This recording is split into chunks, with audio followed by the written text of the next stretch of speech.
I've defended Tears of the Kingdom before, and it's not easy. Generally, I believe that it does a lot of things really well, and a lot of things quite poorly. I'll defend the game against bad faith criticism, and I'll criticize the game against blind praise. But I like this game, and I think the conversation around this game's mixed reception is a conversation worth having. So when I saw this video hit my YouTube feed, I was curious. Tears of the Kingdom is better than I remember? It's great, actually? I mean, the video is short, so I wasn't expecting a whole lot, but I was hoping for something interesting. Remember, I like Tears of the Kingdom. But this video, it lacked substance, and it bothered me. Not just as a fan of the game, but as someone who has a dark side. A furious English teacher raging just beneath the surface. That's right, Sensei is more than just a stolen honorific. My inner English teacher is coming out of retirement to spend the first week of my summer vacation grading one last essay. And Lando, I'm sorry, but I think you might want to workshop this one a little bit more before you resubmit. Of course, obligatory disclaimer, despite the fact that I'm about to school him, Lando is not one of my students. I don't know him at all, and I haven't even really seen his other content, so I can at least hope that the rest of his work is a lot better than this. I might be a little bit mean for entertainment purposes, but my beef is with the video, not with Lando himself. And look, I know what it's like to be dunked on by another YouTuber, so let's just be chill, laugh a little, and then move on with our lives. I don't tolerate harassment, and you, faithful commenters, shouldn't tolerate it either. I think one of the most substantial takeaways from art in the modern age is that we all have higher expectations than ever for multiple different reasons. The main reason that this is how this works is because we develop an understanding more of how things work the more we do them. I don't think this hook does a good job of reflecting your argument in this essay. You're implying that Tears of the Kingdom failed to live up to audience expectations, which is a really weak stance to take if you're trying to prove that this game was great, actually. It also isn't really what your essay is about. You don't focus on this idea any further than the audience wanted something better, but that doesn't mean what we got is bad. I mean, I agree with you that gamers in 2025 have higher expectations than gamers from 2002, but if you want to approach this essay from the angle of gamers having unreasonable expectations, you still need to show that this game is good on its own terms, which you never actually do. I don't and can't get exact numbers, but I would bet, even if I'm not so good at making bets, that the amount of people who finished the first Legend of Zelda game compared to the sales of the game are at a lower percentage compared to most Zelda games that came out after, one being Tears of the Kingdom. I don't know why you're bringing up the original Legend of Zelda here, but it seems like you're arguing that not a lot of buyers actually completed that game. Is that meant to be a reflection of the game's quality, or are you saying that modern audiences are just better at completing games? I don't think either route here is particularly compelling, and I really don't see how this connects to your main argument. So to make it more interesting, a better question would be, what's the ratio of sales versus main story completions in Tears of the Kingdom compared to Breath of the Wild? The way you say this is really confusing. What is the ratio of sales versus main story completions? Why not just call it a completion rate? You'll find that a lot of this essay is wordy to the point of indecipherability, which either lessens its impact or obscures the overall lack of evidence. That we can never know or have a widely agreed answer to. Not only because the numbers of what I'm asking right now is impossible to see or figure out, but also because both games are so close in terms of which is superior. I'm not really sure why you brought any of this up. You don't have the facts, so you can't draw a conclusion, so what does it matter which game has the higher completion rate? You never come back to this point, and it feels like you're just stalling for time. This tangent about completion could be interesting, but it belongs in a different essay. The argument on which game is better is technically a subjective one, so there's no real need to pride yourself with thinking that you're right on which one you think is better. Comparison is inevitable, so there's no need to pride yourself on being a centrist either. But arguments can still be made in a sense, as most of us operate on a similar basis for not just what makes a good video game, but what would specifically make a good Zelda game. So there is a way to objectively measure a game's quality. At one moment you're saying that subjectivity is useless, but public consensus is also subjective. I think being subjective is fine, normal even, so let's just cut the pretense and get to your point. You do have a point, right? For example, if a Zelda game didn't have upbeat music themes for the bosses you fight after completing a dungeon, a lot of us would criticize that as a missing defining characteristic of a Zelda game, as small as that is, as most games in the franchise are known for having a great score. I know this because in Breath of the Wild, a lot of people criticized the theme while exploring Hyrule because it was boring, out of beat, or slow. I personally liked it, but when it comes to Zelda, that complaint does have a right to be made. Let me get your argument straight. You say that we can make arguments about a game's quality because people generally agree on what makes a game good or bad. You say that if a Zelda game got rid of a good element, people would rightfully be upset about it. You give the example of Breath of the Wild going with an ambient background theme for the overworld instead of a robust traveling theme. You thought this was a good move, but you also think that people have a right to complain about this change, since heroic overworld music has been a staple up until this point. So basically, all you're saying here is that people have a right to complain if the Zelda series changes anything. Is this supposed to be your objective measure of quality? You've spent the past however long explaining that the only standard by which we can judge a game is whether it retains everything that fans liked about its predecessors. The people know what makes a game good, and if something is different, people have a right to complain about it. I'm sorry if I'm somehow misinterpreting what you're saying, but after listening to this part, transcribing it, and reading it through several times, it's the only explanation that makes any sense. Incidentally, you draw a lot of attention to the idea of missing defining characteristics, going so far as to emphasize the text on screen, but you never come back to this idea. Is the game missing some defining characteristics? Or are you arguing that this game is good because it has the standard defining characteristics? I genuinely have no idea where you were going with this. In this video, I'm going to be defending why I think Zelda Tears of the Kingdom is a better game than what YouTube may say. And I'll use the basis I just described to make those arguments. I'd like to remind everyone what he's talking about here. The basis he's using to defend Tears of the Kingdom is the, quote, similar basis for not just what makes a good video game, but what would specifically make a good Zelda game. Outside of the lukewarm video games should have boss music example, he never explains the criteria he's actually using to judge this game. I guess we're just supposed to intuitively know, as though what makes a quote-unquote good Zelda game hasn't been the hottest point of contention in Zelda discourse since Breath of the Wild hit theaters in 2017. It should be obvious, but I will mention just so I could say that I said it, I'm not defending every aspect of this game in this video, and it's not a perfect game. I could also be wrong about everything I'm saying. There are still tons of valid arguments you could make after watching this video, and nothing I'm saying in this video will be an assertion. I don't know when the YouTube metagame became disclaimer after disclaimer, but it's exhausting. We're like 2 minutes into your 10-minute video, and you're already apologizing for being wrong? Not only are you wasting time, but you're washing your hands of all responsibility for the argument that you yourself are trying to make. How can anyone possibly watch this video and agree with you if you have no confidence in the points you're making? The point is to refute popular negative takes on this game online that may bring your opinion down to a level that it doesn't need to be. There must be a typo in your script here. You say popular negative takes with an S. You only talk about one negative take, and, well, we'll see how well you actually refute it.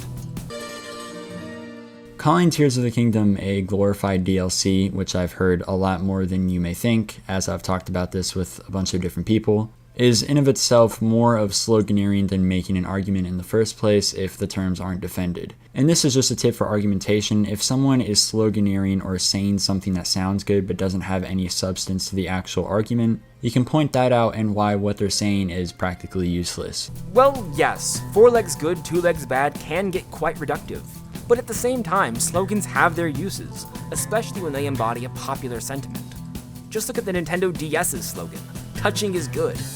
Or who could forget Ganondorf's Make Hyrule Great Again? Slogans are only a problem as a substitute for a well-thought-out argument, and I don't think that's what's happening here.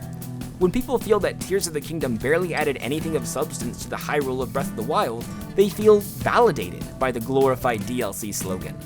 It's not about changing minds, it's summarizing their already existing feelings about the game. It's putting their thoughts into words. But speaking of sloganeering, it feels like you have the opposite problem. It seems like you're so afraid of being reductive that you're not willing to make any clear, definitive arguments of your own, and that's a problem too. What someone means, or what they think they mean when they say this game is a glorified DLC, is that it's just a DLC presented as a whole game. So it's kind of like a pseudo video game. maybe because of a revamped map, similar mechanics, or whatever else. The idea that it's an accurate description is completely false though, and it'd be fair to assume that anyone that uses this seriously doesn't know how sequels in video games work anyway. Which would also make sense for the Zelda community, as we're all used to each game being new and fresh as it reinvents the wheel, which was literally said in an interview. It's true. The Zelda team is in love with the idea of innovation. I have a whole video on this topic, but the problem is that the Zelda team's idea of innovation has more to do with the game mechanics than actually developing an interesting world or story. In reality, sequels to video games are usually incredibly similar to the original in the same types of ways that Tears of the Kingdom is similar to Breath of the Wild. If you really want to convince people that Tears of the Kingdom is too substantial to be mere DLC, you should focus on everything that makes Tears of the Kingdom a unique experience, rather than trying to downplay the fact that it shares so much with its predecessor. Take Dead Space 2, which is one of my favorite games of all time. That's a sequel to Dead Space, also reuses a ton from the original game, and very noticeably so. Majora's Mask does that too, and while I haven't played the games you're talking about, old reliable Reddit seems to agree that the Dead Space duology games are fundamentally different gameplay experiences. One leans into horror, the other leans into action. The reused assets were never the problem. Yet it hasn't been complained about to any impressive measure at all. In fact, the reviews for Dead Space 2 are literally higher than the original. And before anyone mentions a reused map and how Dead Space didn't do that, other sequels also reused the map from the original game as well, which barely anyone complained about. I've gotta call out a bad analogy when I see it. Dead Space 2 reused assets and people liked it. Therefore, when Tears of the Kingdom reuses assets, you should also like it?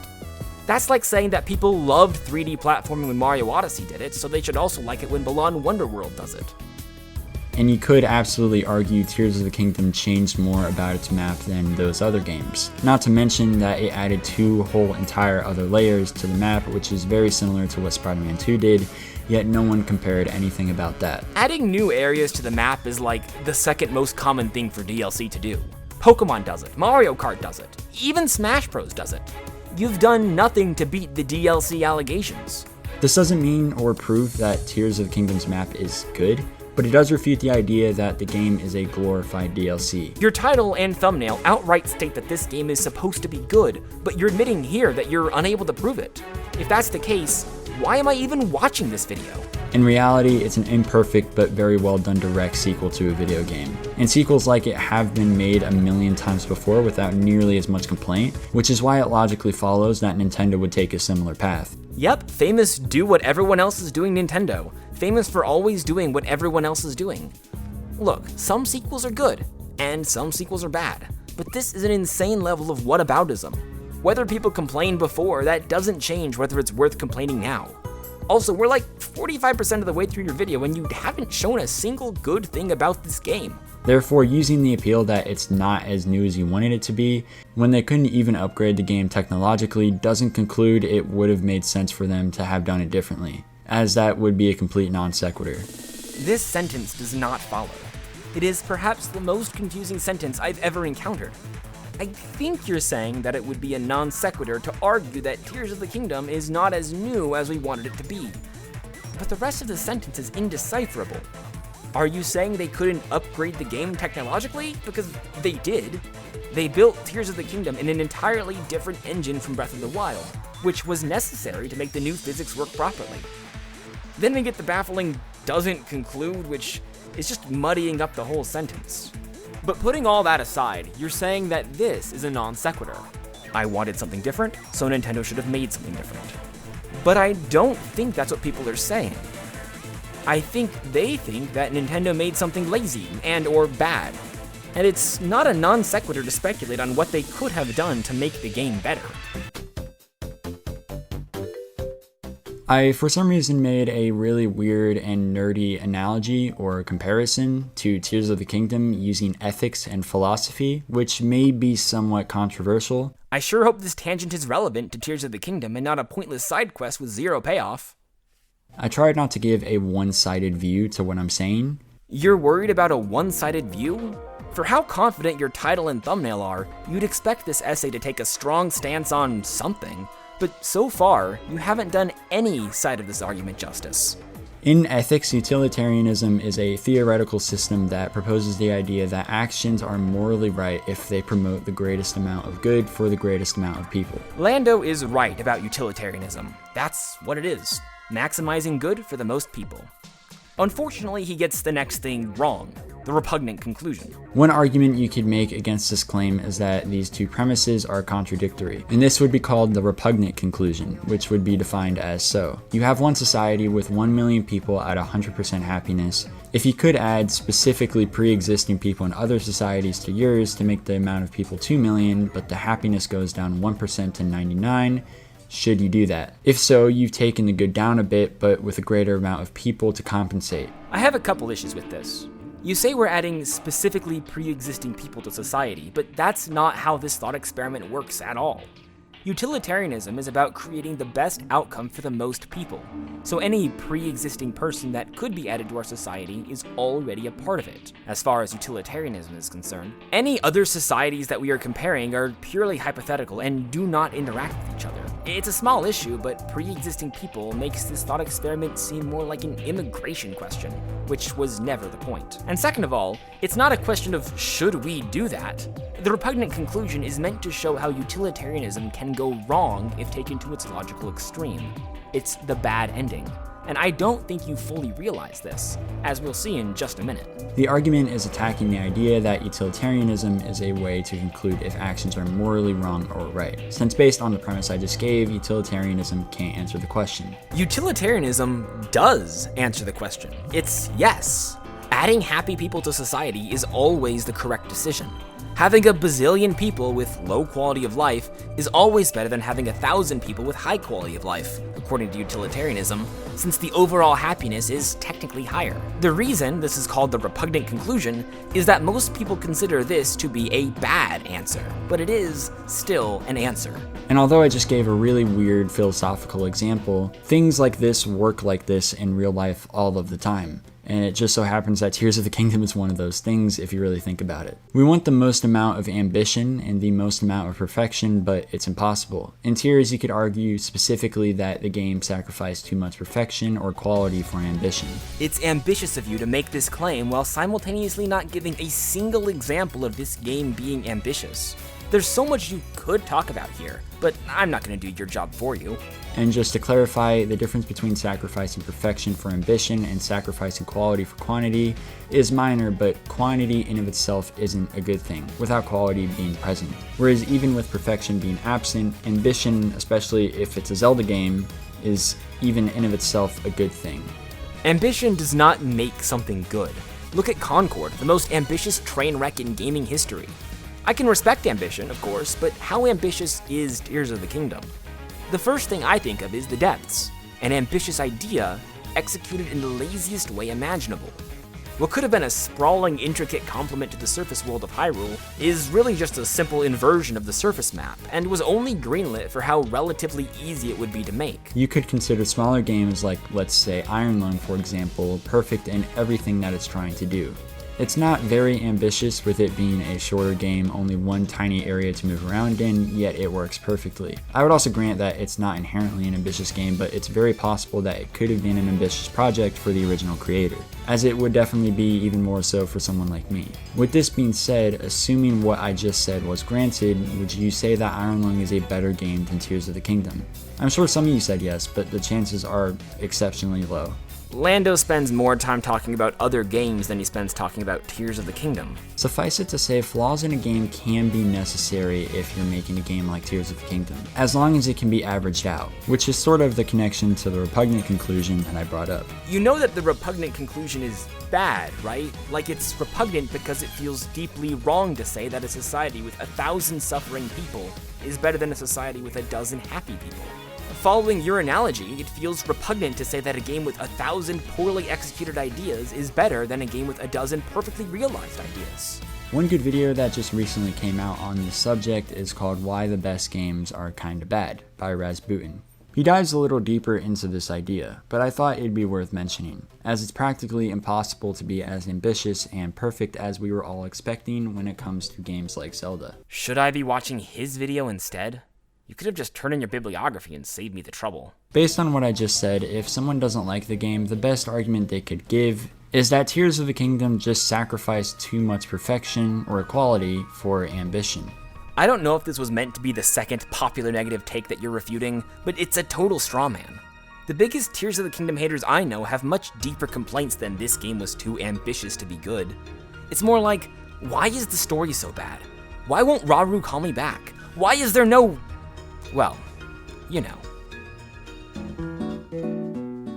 Regardless of if your memory currently of Tears is fond or not, there's absolutely multiple different impressive feats Tears has met that nowadays seems to get overlooked. What makes this game so special isn't the same factor that made Breath of the Wild special. I think it's fair to say a lot of people were expecting the similarity to be there, feeling the same amount of disappointment.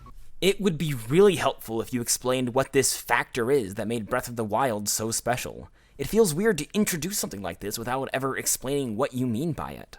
Which is definitely reasonable. I can, for example, praise this game technically for a decently long time, whether it's seamlessly falling through map layers, the size of the map itself, Ultra Hand existing and being consistent with the physics system, literally any other ability you get at the beginning of the game working flawlessly, better animations, arguably the best final boss out of any Zelda game to date, etc. Better animations, like Ganondorf's infamous full-tooth smile?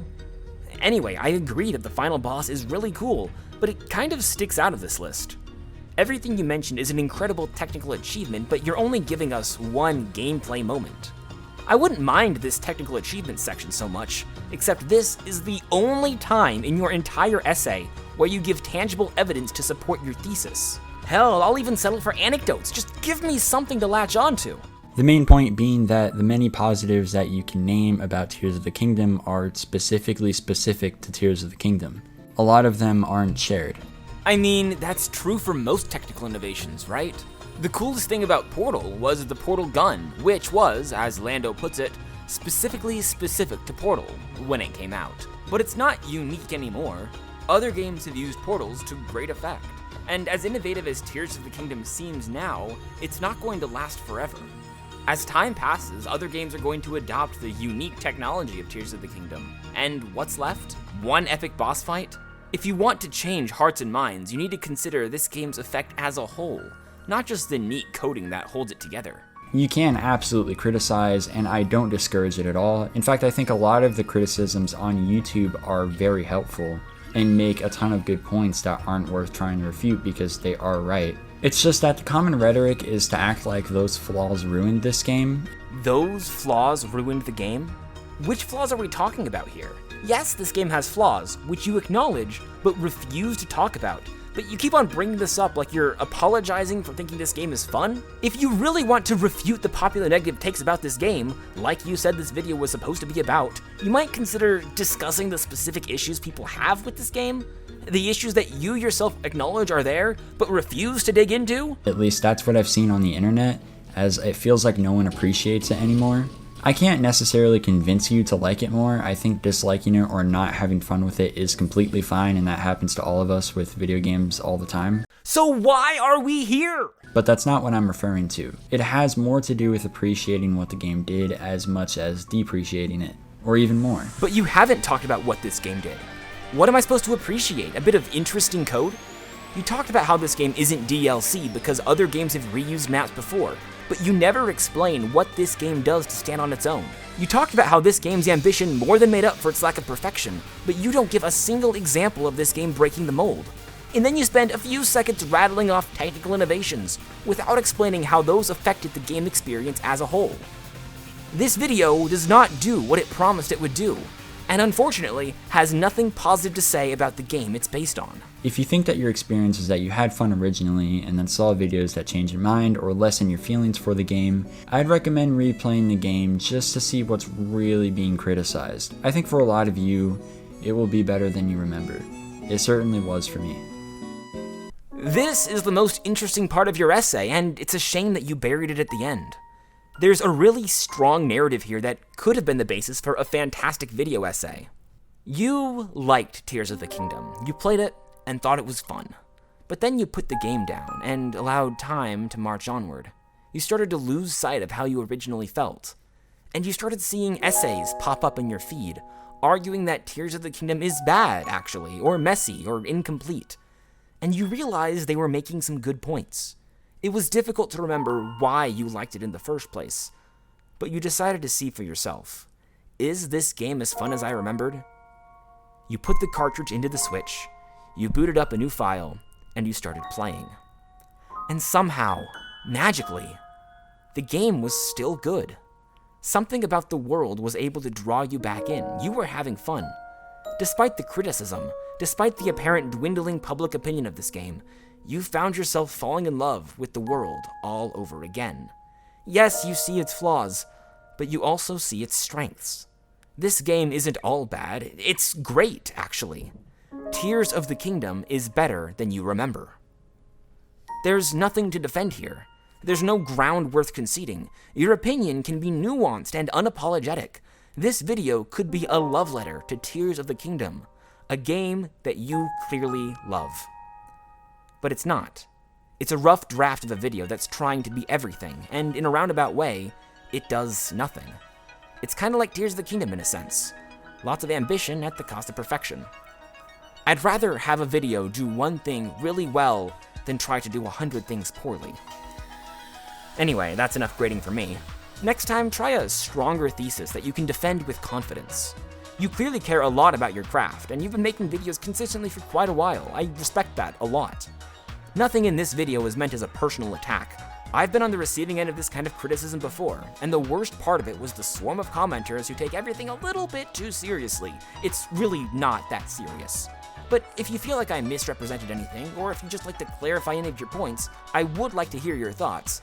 Just know that I'm not in the market for another long-term rival. That position is already filled.